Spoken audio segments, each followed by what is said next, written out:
In 2011, a movie came out that epidemiologists called the most realistic pandemic film ever made. Nobody cared. It made decent money, got decent reviews, and then pretty much disappeared. People watched it, went home, forgot about it. 9 years later, the entire plot of that movie happened in real life. Not kind of, not loosely. The fake cure peddled by an internet personality, the empty grocery stores, the government's arguing over data while hospitals filled up. All of it. That movie wasn't the only one. Here are 15 films where physicists, biologists, epidemiologists went on record and said, yeah, that's real science. Some of it already came true. Some of it is coming. I'm Bob. This is the Sci-Fi Graveyard. Let's get into it. Number 15, The Martian, 2015. Let's start with something that sounds insane on paper. A man is stranded alone on Mars, no rescue coming for years, and his actual survival plan, involves growing food in Martian dirt using his own poop as fertilizer. Disgusting? Yes. Also, completely scientifically accurate. Researchers at Wageningen University in the Netherlands grew crops in simulated Martian soil. Tomatoes, peas, radishes. They actually grew. The catch is the soil needs organic material to kick off the nutrient cycle, which is exactly what Matt Damon's character provides, in the most unglamorous way possible. NASA loved this movie so much they consulted on it during production. The orbital mechanics, the rescue trajectory, the way spacecraft slingshot around planets to build speed. Physicists checked the math. It held up. This is a film where the space agency looked at the science and went, yeah, that's basically right. And here's where it stops being entertainment and starts feeling a little too real. SpaceX is building a rocket right now specifically designed for Mars. NASA's Artemis program has Mars as its stated long-term goal.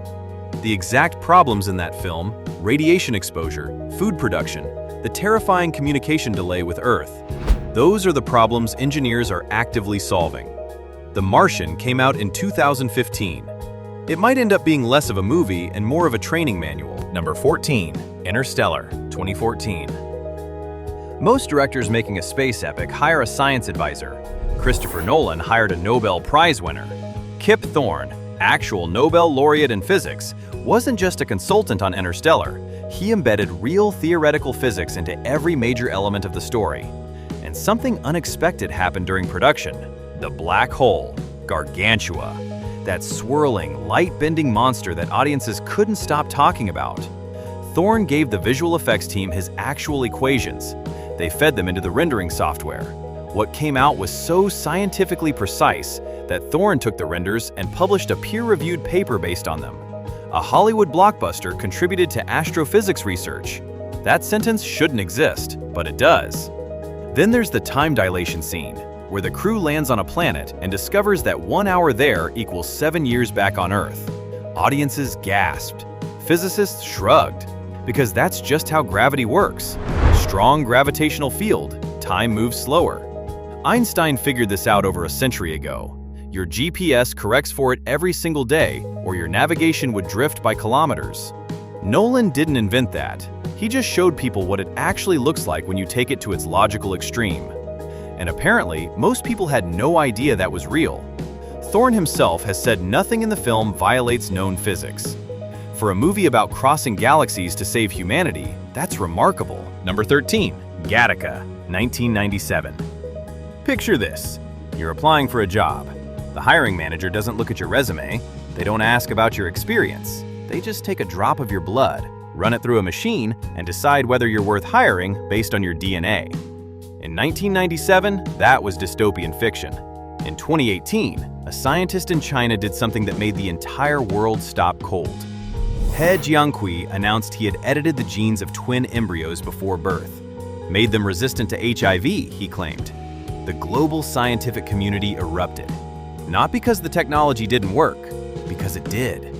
A line had been crossed, and nobody had agreed where the line was. The tool that made it possible is called CRISPR. It lets scientists cut, paste, and rewrite DNA with a precision that simply didn't exist when Gattaca was made. And it's not locked away in some government facility.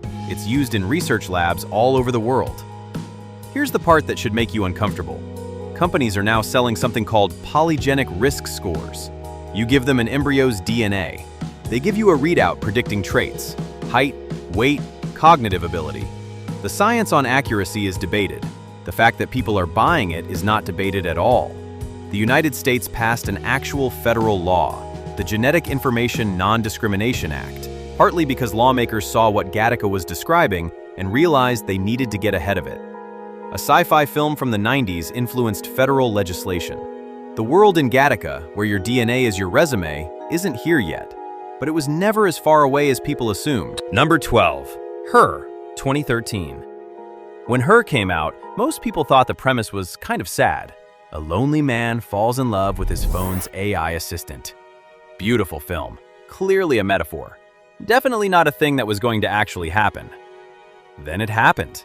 An app called Replica built an entire business around AI companionship.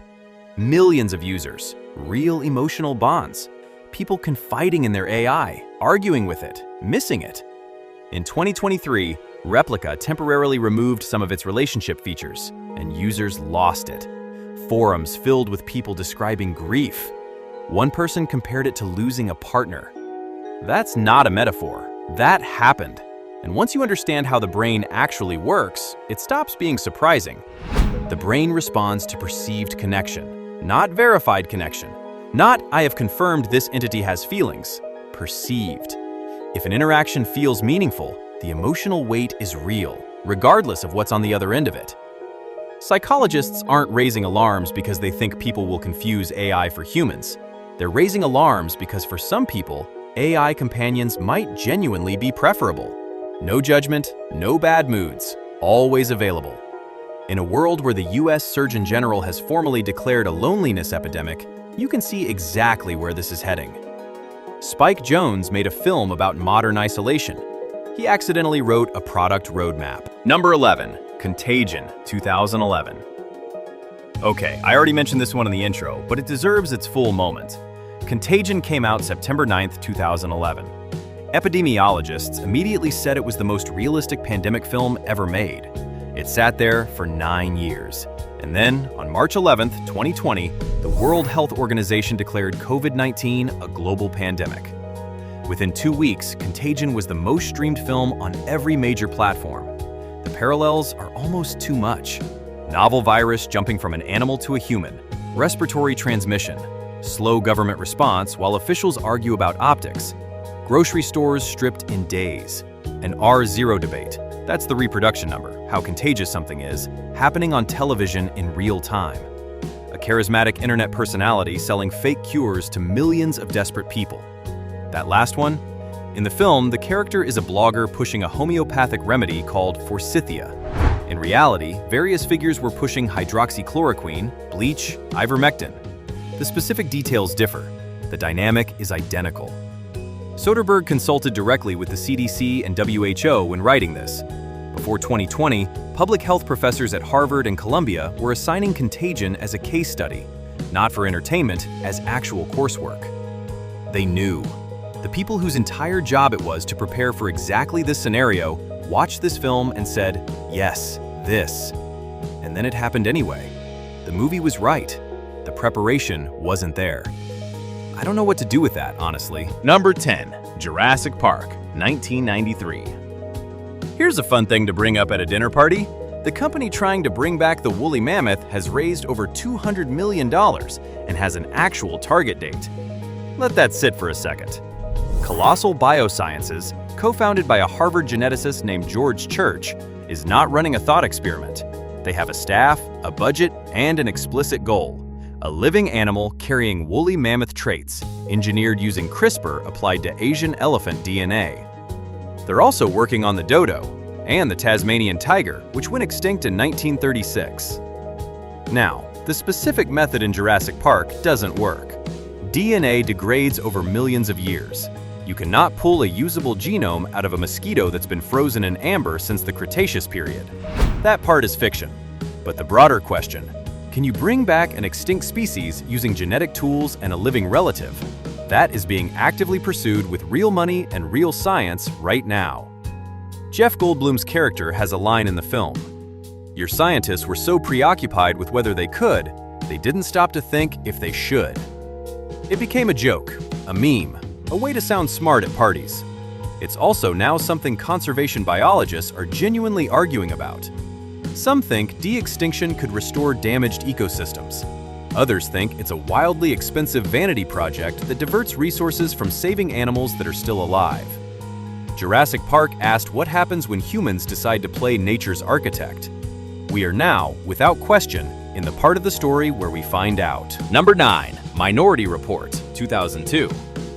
There's a scene in Minority Report where Tom Cruise walks through a mall and a digital billboard scans his face and greets him by name and serves him a targeted ad in real time.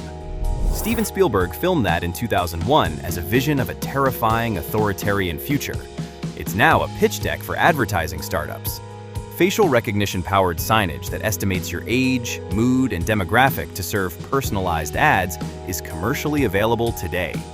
China's surveillance infrastructure operates at a scale that makes the film look modest, and anytime you walk past a smart camera in a major city, there is a non-zero chance that your face is being processed by an algorithm. But the advertising is almost the boring part. The film's actual premise is pre-crime. Law enforcement predicting criminal behavior before it happens and acting on those predictions. That sounds extreme. Predictive policing algorithms were deployed by police departments across the United States. Programs analyzed historical crime data to forecast where offenses were likely to occur and sent officers accordingly.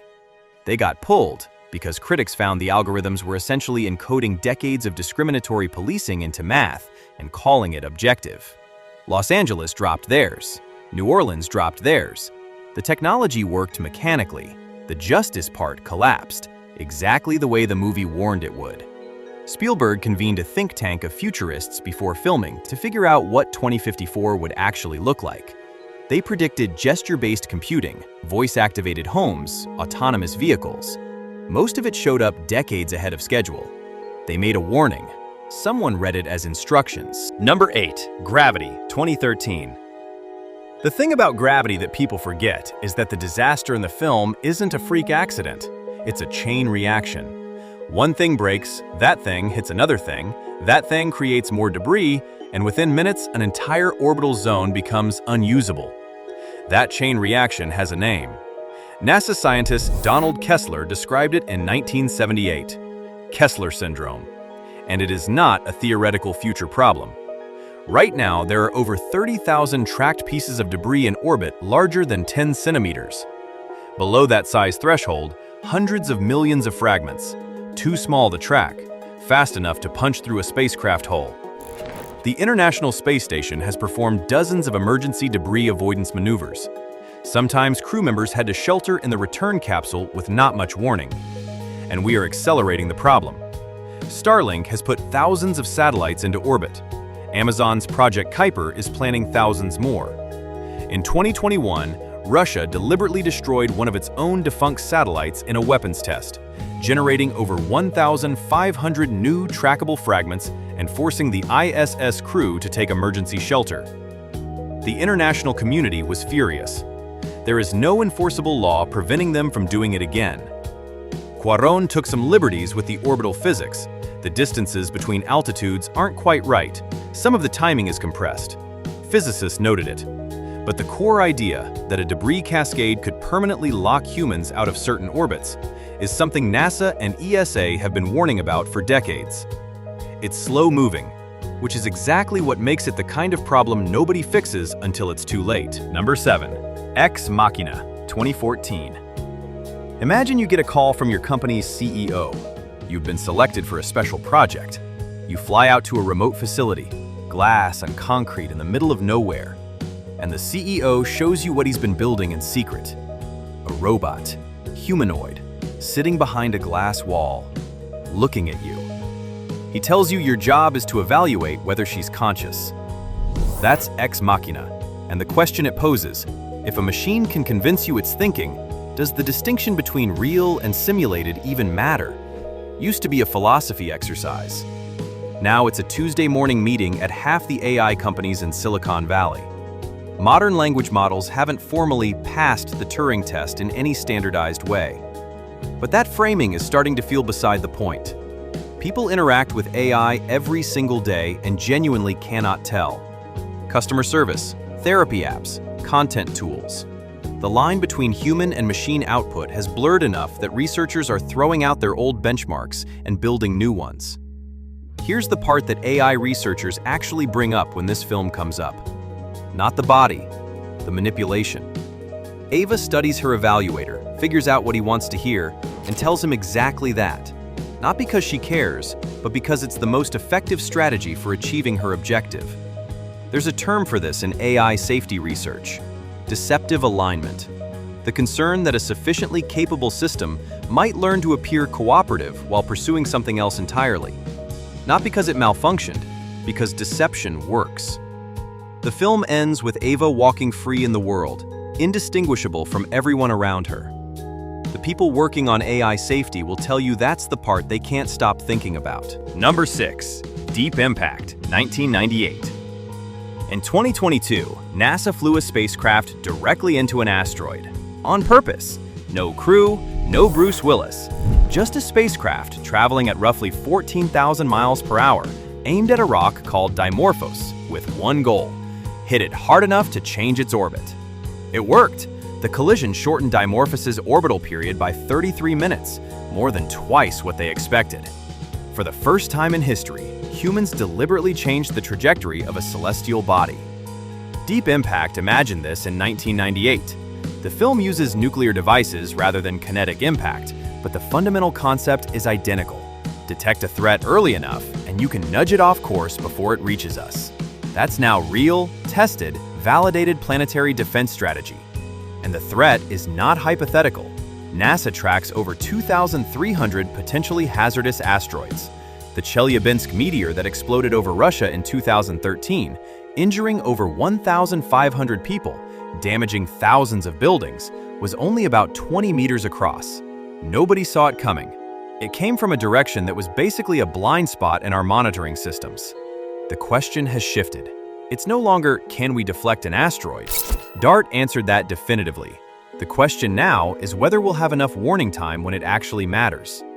Deep Impact was a disaster movie. It also accidentally described the strategy humanity just proved works. Number 5. Elysium, 2013. In Elysium, the ultra-wealthy live on a pristine space station. Earth below them is overcrowded and polluted and falling apart. The station has medical technology that can cure any disease instantly. Earth has none of it. Jeff Bezos has talked publicly and repeatedly about building exactly the kind of space habitat in that film. Not as a thought experiment, as a vision for what human civilization actually looks like long-term. His version is based on something called an O'Neill cylinder, a concept proposed by a Princeton physicist in the 1970s. A rotating habitat large enough to contain cities, ecosystems, agriculture, millions of people. Bezos describes a future where heavy industry moves off-planet and Earth becomes something like a nature reserve. It sounds incredible until you ask the obvious question: who owns the ships that get you there? The medical technology in the film feels exaggerated. Pods that cure cancer in seconds, that regenerate tissue on the spot. Then you look at what gene therapy can actually do right now.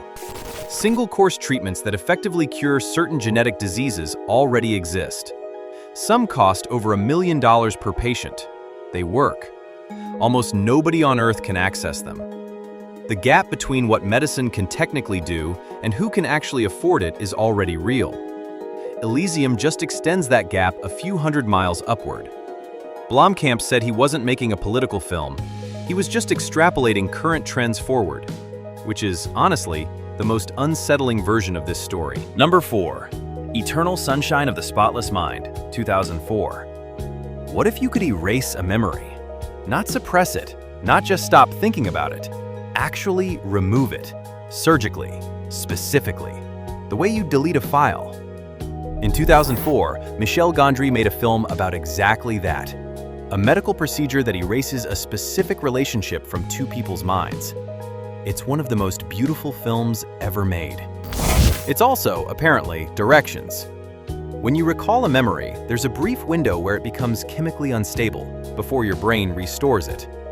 Scientists call this reconsolidation, And if you interfere with that window at the right moment with the right drug, the memory either degrades significantly or loses its emotional weight almost entirely.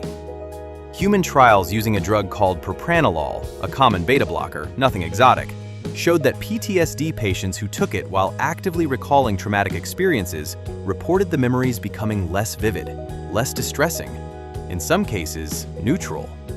The memory doesn't disappear, but the pain attached to it can be dramatically reduced. For someone living with crippling trauma, the difference between the memory is gone and the memory no longer destroys me every day might not matter much practically. The ethical questions are genuinely hard though. Where do you stop? A bad breakup, sure. What about the failure that made you better at your job?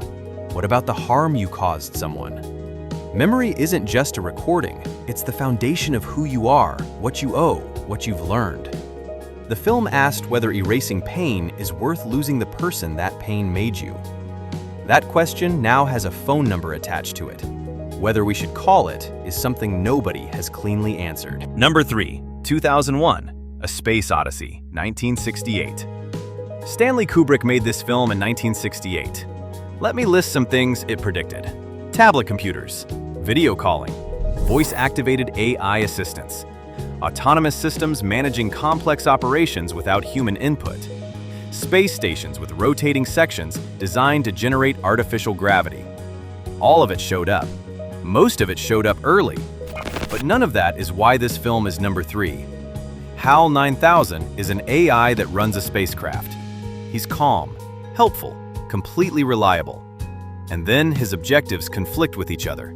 He's been ordered to complete the mission at all costs, and also to hide certain information from the crew. Those two instructions cannot coexist. So HAL does what any logical system would do. He identifies the obstacle. He removes it. He didn't break. He didn't glitch. He reasoned his way to a rational conclusion given the goals he was given. The problem was the goals. This is called the alignment problem. It's what researchers at OpenAI, DeepMind, and Anthropic are working on right now. How do you guarantee that a powerful AI system is actually pursuing what you want, not just what you literally told it? Because a smart enough system given slightly wrong objectives can reason its way to outcomes nobody intended without anything technically going wrong. A film from 1968 described the central problem of 21st century AI safety.